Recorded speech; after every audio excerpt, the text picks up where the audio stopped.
Ever feel like your brain is stuck translating when speaking in a foreign language? You are not alone.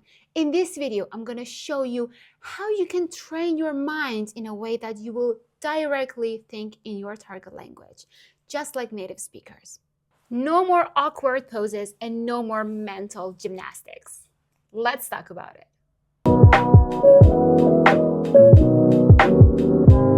Before we start, you may be wondering, why shouldn't I be translating from my mother tongue into my target language? That's completely normal and natural. What's wrong about it? Having your second brain in your hand and thinking directly in your target language makes you think faster and talk faster, and eventually makes you sound more fluent. Imagine you're in a conversation, and instead of responding instantly, your brain is constantly busy converting every word from your native language into the new one. This delay makes you sound unnatural and hesitant. The second point, which is the most important one, is that not every language follows the same structure. Direct translation can lead to awkward and incorrect expressions, and it can even lead to some misunderstandings. I have a funny story to share here. When I'm in China, although I can speak in Chinese, some Chinese people, they like to speak in English with me to improve their English. And I have noticed that they use some strange expressions. And when I think about it deeply, I'm like, I know what you mean. You're translating from Chinese. So the first time I heard a Chinese person speaking Chinese, they were like, Maya, you came to China, so let's go outside and play together. I was like, what are you talking about? Play? Excuse me? And they were like, yeah, I can find you and we play together. You find me? Excuse me? You find me and we play together? Like, what does that mean? 我来找你玩. That was what they were translating from Chinese to English. 我来找你. So in Chinese, when they want to say I come to meet you, they say I come to find you. 我来找你. Like, when my friend wants to meet me or come pick me up, they're like, 我来找你. I will come and take you, pick you, or I will come to meet you. So they use the word 找, which basically and literally means finding something. And 玩, 我来跟你玩, 一起玩. 玩 basically means to play. But it has another translation that is like going out, having fun, spending time together.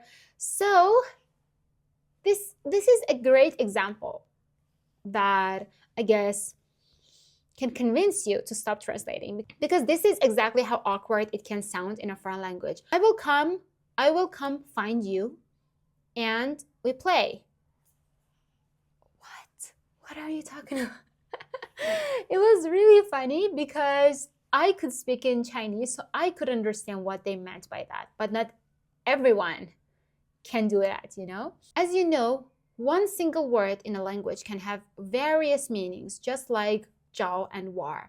So in order to avoid miscommunications and misunderstandings, stop translating. I have another example to share. In languages such as Spanish, French, Italian, and Persian, we have a way for addressing elders or addressing people that we respect. So instead of saying, let's say, tu, we say wu in French, or instead of saying to in Persian, we say shoma.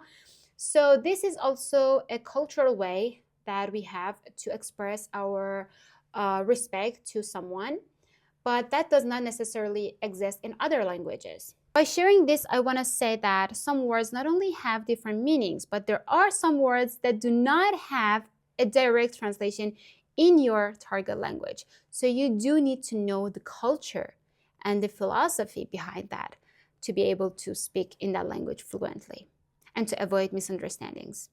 But don't worry if you're translating something from your native language to your target language, because it's completely okay to do that as beginners. When you are a beginner, you have no choice but to do so. But as you improve in that language, you need to stop translating if you want to sound more fluent, sound more natural, and avoid misunderstandings. Now, let's talk about how we can avoid translating and create a second brain. The first recommendation is to immerse yourself in that language. Surround yourself with that language. Make that language your lifestyle. Watch movies, listen to podcasts, listen to music in that language, and follow influencers and creators in your target language on different social media platforms. Watching movies, series, and YouTube videos are one of the best ways in which you can immerse yourself in that language, because not only you can improve your language, but also you can learn a lot about their culture and about the way people talk and people behave when speaking in that language. For watching series, movies, and YouTube videos, I recommend that you guys use the app called FluentU. FluentU is an app and a Chrome extension that you can use to watch YouTube videos, series, and movies, and anything that you want on YouTube and on Netflix. By using this app, you can see the translation and the script of anything that you are watching. You can click on the words and you can find the definition, and you can make flashcards with the new words that you have learned while watching that movie or series. I want to thank FluentU for sponsoring today's video. If you try FluentU from the link on my description box, you can get a good discount. And if you comment the languages that you are learning on the comment section down below, I will choose one lucky member that will win 1 year premium membership on FluentU. So thank you so much, FluentU, for sponsoring today's video.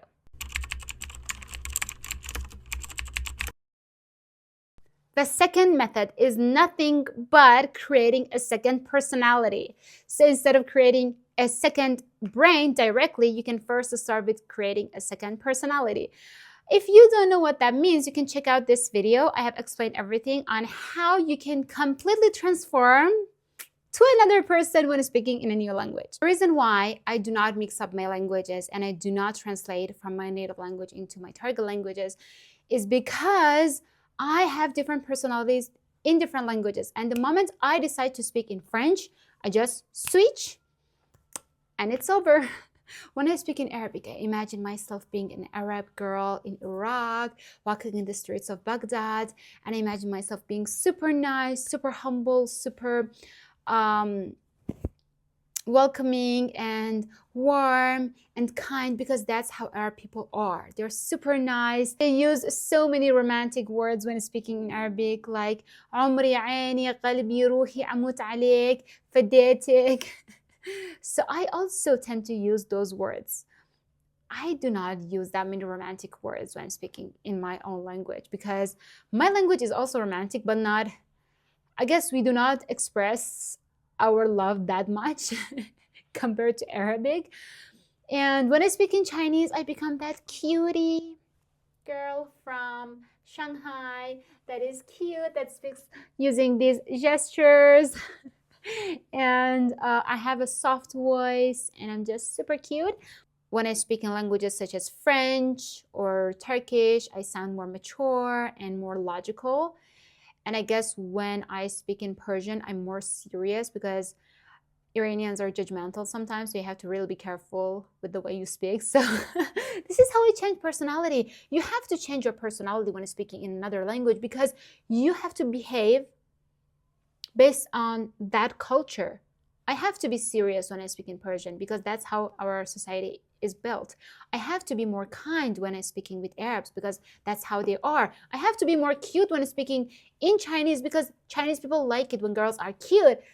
You see, you have to build a second brain and you have to build a second personality when speaking in another language, because otherwise you will not be accepted in that society and you will not sound natural in that language. So again, make sure to watch this video, because in this video, I shared everything about how to create a second personality. But for now, let's talk about how to create a second brain first. Use visual thinking. Instead of memorizing words, associate them with pictures and meanings. In this way, when thinking about saying that word in your target language, you will not first think about it in your native language and then translating. Did you get my point? This is just like what babies do. Do babies have a native language to translate from? No, they know nothing. Their brain is blank. So they use images and they use maybe sentences or situations to memorize their target words. When you want to learn the word apple in Chinese, 苹果, Instead of thinking about it as apple is 苹果, picture an apple, touch an apple, see an apple, and think about it. 苹果, 苹果, 苹果. Don't say apple, 苹果, apple, 苹果. No. Look at the picture. Look at that object and memorize that word. There are so many apps that teach you vocab using pictures. This is a great way that you can learn a language without translating. And learn phrases, not words. When you memorize a word alone, and then when it comes to speaking in that language, you will pick that word that you have memorized in your target language and put it in a sentence in your mother tongue. And then you will translate it into that language.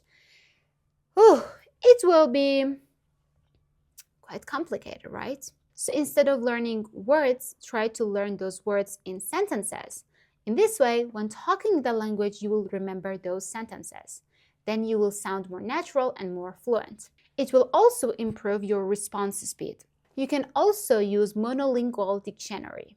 In this way, you will avoid translating and you will learn those words naturally. Don't get me wrong, I'm not against translating. You will need the translation skill if you want to work in that field.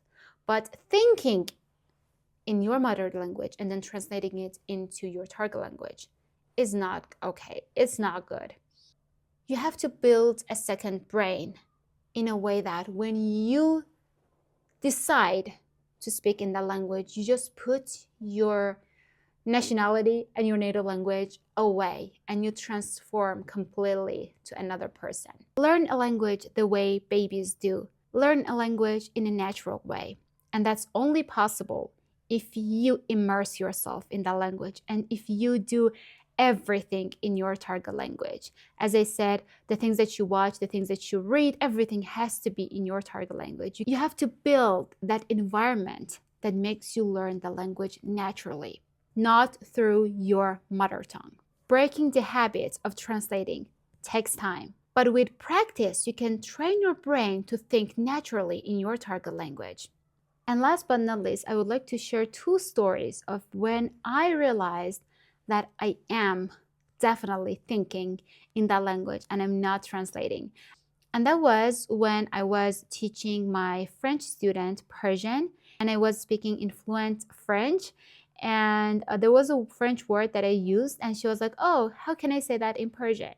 And I was like, what? Wait a second.